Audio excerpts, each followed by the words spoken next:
आप भी क्लास 10 के स्टूडेंट हो जो ये सोच रहा है कि रिजल्ट का जब दिन हो 2027 के बोर्ड एग्जाम का, तो मेरे भी जो रिजल्ट में 90 में परसेंटेज क्या दिखनी चाहिए, और जब रिजल्ट का बोलबाला हो तो उस रिजल्ट के बोलबाले के बैनर पे एक फोटो मेरा भी होना चाहिए, और मेरे मम्मी पापा का जो सीना है वो एकदम प्राउड से क्या हो जाना चाहिए, वो चौड़ा हो जाना चाहिए।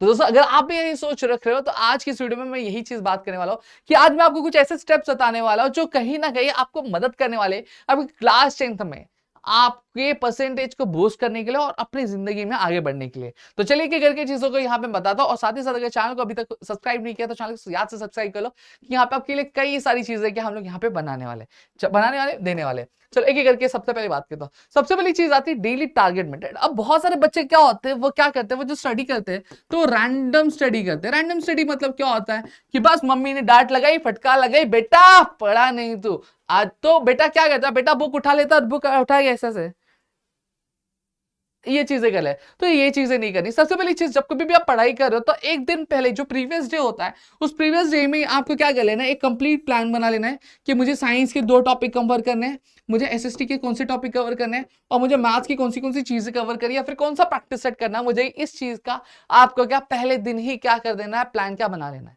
जब आप ये प्लान बना लेते हो तो आपके लिए बहुत ज्यादा इजी बन जाता है कि चीजों को कवर करना। आपके दिमाग में भी चलने लगता है कि मैंने आज 10 टारगेट बनाया, तो इस 10 टारगेट को मुझे आज के दिन कैसे भी अचीव करना है, और उसमें से कुछ बैकलॉग्स अगर बच गए तो वह आप कल के दिन क्या उसको कवर करने की क्या कोशिश करोगे।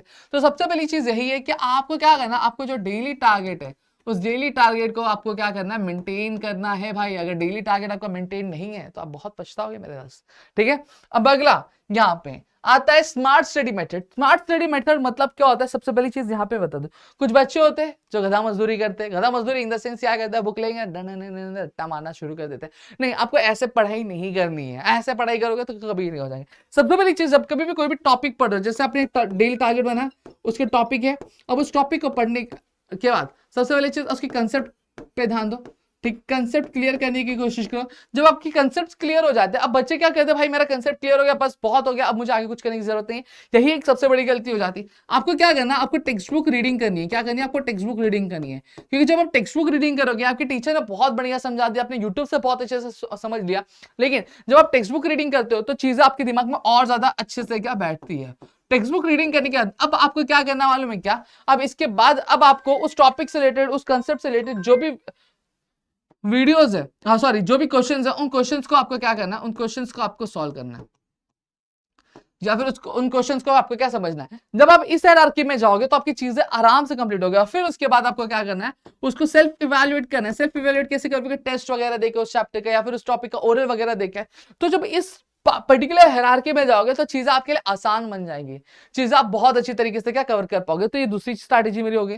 तो इससे अगर मैं बात करूं नोट्स, देखो नोट्स बनाना बहुत ज्यादा जरूरी बन जाता है। अब आपको नोट्स बहुत अलग अलग जगह से मिलेंगे। आपको आपके स्कूल से नोट्स मिल जाएंगे, ठीक है, आपको आपके ट्यूशन से नोट्स मिल जाएंगे, ठीक है, आप रैंडम यूट्यूब चैनल फॉलो करोगे, वहां से आपको नोट्स मिल जाएंगे, रैंडम टेलीग्राम चैनल होंगे, वहां से आपको नोट्स मिल जाएंगे। देखो एक कहावत कही गई है कि सुनो सबके लेकिन करो अपनी, मतलब नोट्स जो है सबके रेफर करो। देखो ये भाई ने नोट्स में क्या डाला, ये भाई ने नोट्स में क्या डाला, ये भाई ने नोट्स में क्या डाला।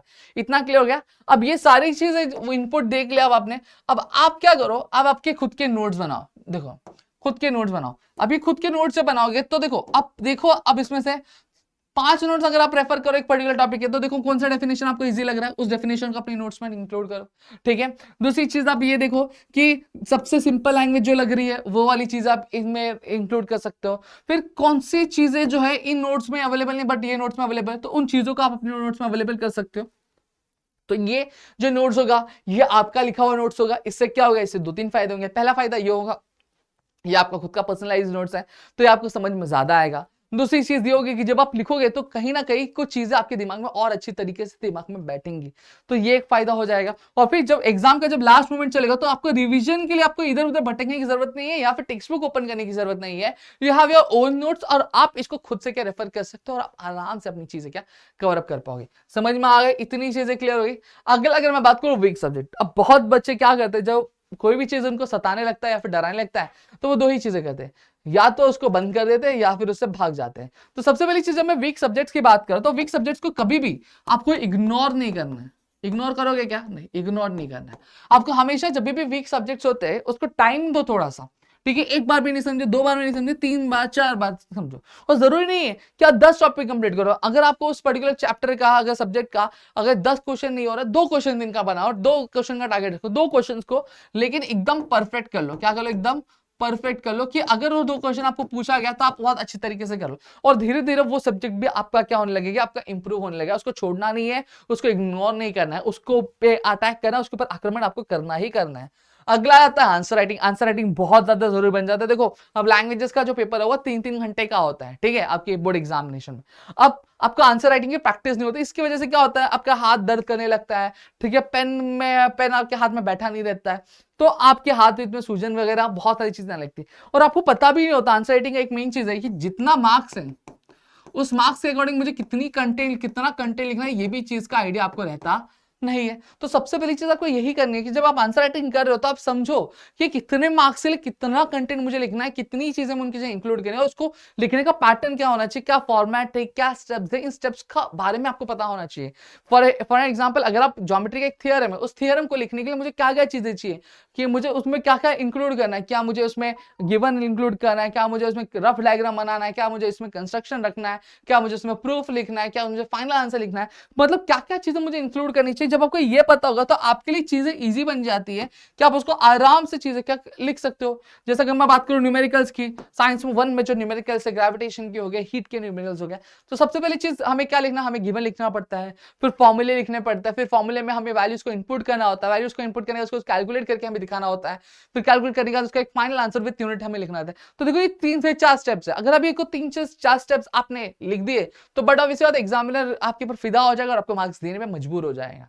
लेकिन अगर आपने कुछ भी लिख दिया उल्टा सीधा तो आपको मार्क्स देगा क्या? नहीं देगा। इसलिए आंसर राइटिंग बहुत ज्यादा जरूरी बन जाता है, ठीक है। अगला लास्ट बात करूं तो बिलीव इन योरसेल्फ। देखो एक चीज है, ये चीज मैं बहुत ही पर्सनली खुद भी एडमायर करता हूं कि अगर जब तक आप अपने पर भरोसा नहीं करोगे तो आपके ऊपर कोई और भरोसा नहीं करने वाला है। If you trust yourself everyone will trust you. अगर आपके ऊपर आपको खुद के ऊपर भरोसा नहीं है तो कोई आप पे भरोसा करने वाला है। तो कभी भी ये चीज मत अंडरएस्टिमेट करो कि मैं ये चीज नहीं कर सकता, या फिर मेरे से नहीं हो पाएगा, या फिर मेरे लायक है ये नहीं चीजें। हमेशा खुद पे बिलीव करो कि नहीं, ये वो कर सकता है तो मैं क्यों नहीं, मैं भी करूंगा, मैं करके दिखाऊंगा, मैंने चीजें इंप्रूव की है, मैं आगे भी करता रहूंगा। समझ में आ गया? जब इस तरीके से चीजें लेके जाओगे तो बड़ा वैसी बात है, आपके अंदर इंप्रूव बहुत अच्छी खाता होगा और चीजें आप आराम से कर पाओगे। समझा?